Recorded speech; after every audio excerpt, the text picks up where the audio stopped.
My understanding is Luke's surgery went well. He started his recovery, and he's been working on his rehab. So everything went well, and we'll get him back in time for training camp, obviously.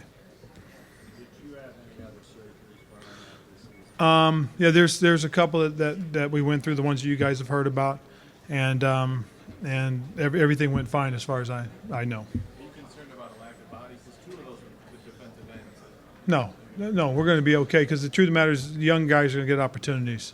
We've talked about how we try to map out this year. We've had to change some things because of, going 5 extra weeks. So we're going to look at obviously how we want to schedule things, how we want to make sure that the focus is on a lot of the younger guys, make sure they get the quality reps that they're going to need, and really try to be smart with our veteran players.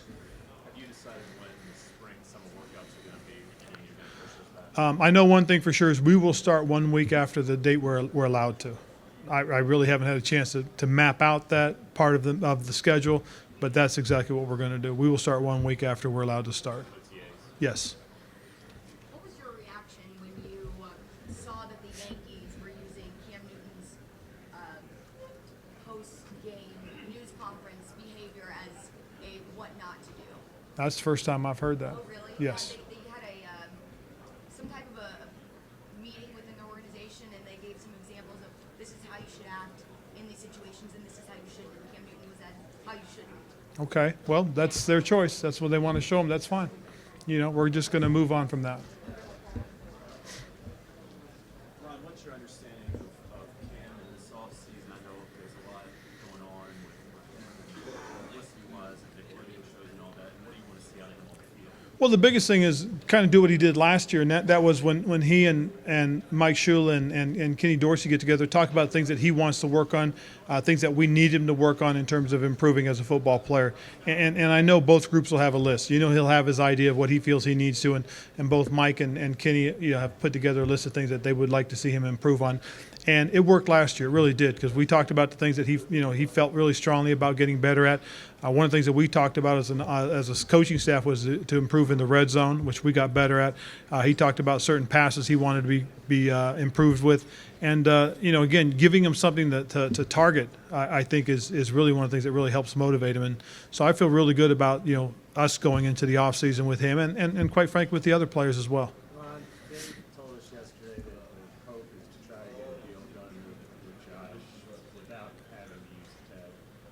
Do you have any concern that a lot of people have mentioned of Josh being kind of an older guy to hit free agency the first time? Does that give you any kind of pause? No, not really, because again, remember, he didn't play an awful lot. South Carolina State tight end Tamarick Hemingway, table 3. South Carolina State tight end Tamarick Hemingway, table 3. He didn't play an awful lot earlier in his career, and then now he's starting to play a lot. So, no, I'm not concerned that he's going to be a worn down body or anything like that. I mean, I'm excited about the fact that Dave has talked about what they're going to try and do and the direction they're going to try and head with that whole situation. So, we'll see how it unfolds, but I'm pretty optimistic.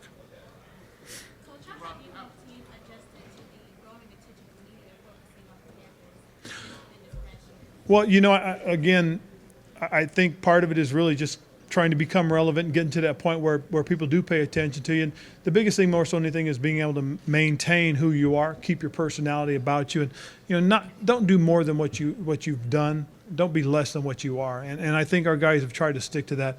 I think it's good for not just us, but for the Carolinas. And I think it's it's kind of a neat thing for us as far as the community is concerned, because it has brought a little bit of the spotlight onto the city. And we've got a lot of work still to do. I know expectations will be high on us as far as being able to defend. Ohio State quarterback Cardale Jones, podium C. Ohio State quarterback Cardale Jones, podium C. The expectations are going to be real high on as far as that, and people talking about our opportunity to repeat. So we'll see how all that goes. Ron, how comfortable are you at defensive end? Obviously, Jared, his retirement and everything, and just where's your comfort level right now? That's very good. It really is, Jonathan. If you look at some of the things that went on for us last year, and you look at who started for us against Seattle the first time we played them, okay? We had Wes. We had Ryan Dallaire. We had Mario. I mean, we had those guys on the football field playing for us. We didn't have Charles. And we didn't have Jared in those games. So we started a group of young players that had to step up and play for us, and they did. So I feel pretty comfortable. These guys have had some game experience. They've had some opportunities on the football field, and they did a great job. And, when you look at what Coney Ely has done, playing the way he has, having the moments that he had during the season where he had that stretch of 5 straight games with 5 straight sacks, 3 caused fumbles, a recovered fumble. There's reason to be optimistic about that young group of guys. And you couple that with a veteran guy in there with Charles, you feel confident that this group of guys can play and they can be productive. And we'll see how it goes, because, again, part of it, too, is what our tackles do and the way they play. Seeing Starr, seeing the way he played that last stretch and really coming on, and of course, KK having the year that he had. So, and we feel comfortable with that group of young men. Mike Reynolds is restricted. Assuming he's back, does he go into the summer as you still as a starter right now? Well, most certainly he's going to compete too. I mean, it's nothing's guaranteed to anybody. Well, there's probably a couple positions, obviously, but he'll compete just as everybody else. But right now, he is our starter. Hey, Ron, how ready do you feel Sean is to be a head coach, and are you surprised you still have him? Yeah, I am surprised I still have him to a degree. I mean, I understand, when you go as far as we did in the playoffs, that it's going to eliminate some opportunities. I've been through that, so I know how he feels. I do think he's ready. I really do. I think he's had a great career as our coordinator for us. He's built a defense. Sean controls the defense. I just pretty much oversee the football team. Sean's had the opportunity to build a defense. He's had the opportunity to call the games the way he does, and very proud of what he's accomplished as our coordinator.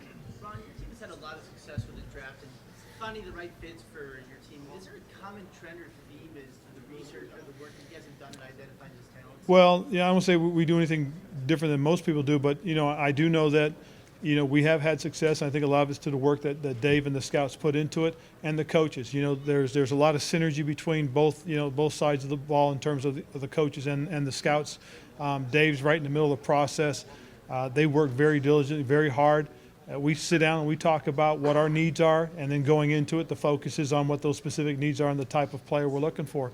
You got to give him, Dave and his staff, a lot of credit, because they really do work hard, and again, to the coaches for what they do in terms of also helping to be part of that decision. Ron, you talked at the 2012 combine about how you merged the offense you had with elements of the others to make that transition to be able to see. In your sense, obviously becoming the epicenter of the offense on the pass line, how did that transition go, and when did you feel like you could, okay, now you're doing this full line offense with all the Well, again, one of the things that, and again, credit to what Mike Shula does and what he believes in, and his coaches, is that this guy has a specific skill set. I mean, why make him do something that's not advantageous to us?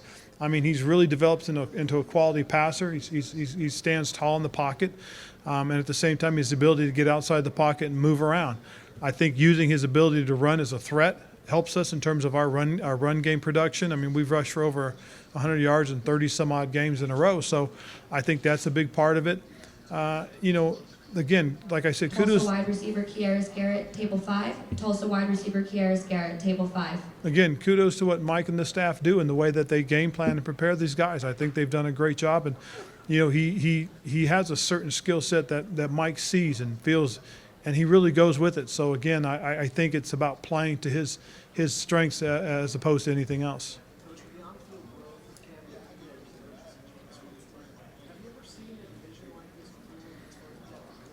No, I'll tell you, it's going to be exciting going into next season. I mean, when you throw Drew into the mix and Matt into the mix, there's 4 quality quarterbacks in our division. It's going to be very competitive. I expect it to be very competitive because of also who the head coaches are. I think those guys all want to compete and they all want to win, and I know we're right in the middle of the crosshairs, and we're going to have to be better because if not, we'll get overtaken. And so that's what makes the division so exciting. I think there's a lot of quality football players on those teams, so it's going to be an interesting year for us. Ron, it's been a couple weeks since the Super Bowl. Are you planning to do anything to address the emotional fallout with your players, just avoiding having an emotional hangover, and how's that been just for you and your staff getting back? Well, I'd like to believe that what I had to say at the end of the game, and then on our last meeting on Tuesday, will help those guys to understand just how important it is to come back and be ready to play football. You know, I did use the example that a couple of years ago, you know, Denver lost to Seattle, and look at where they are today. And I told those guys we could learn from their example. So I really think that, you know, again, focusing on what the goal is and understanding what the goal is going to be, I think that'll help us. But we won't get an opportunity to talk about that until we start getting ready to the off-season program when the players come back. Dave told us yesterday that because of time, he hasn't watched the Super Bowl yet. Have you watched it? Yes, several times. And what do you come away with that?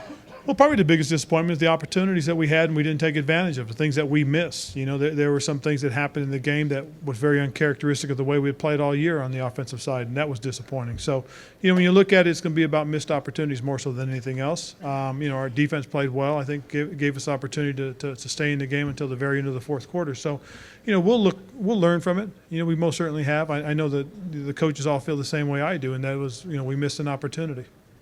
Can you give an update on Kelvin Benjamin, Coach? Kelvin's done well. He started running. I think it was at the sometime in the beginning of December. He's been working very hard with the training staff, and he's progressing very nicely. You know, we'll see some of Kelvin during the beginning of the off-season program, some of the OTA work and some of the minicamp work. Not quite sure exactly how much they're going to release him to do, but you know, he will be around. So I'm excited about seeing Kelvin out there catching passes again. All right, thank you guys.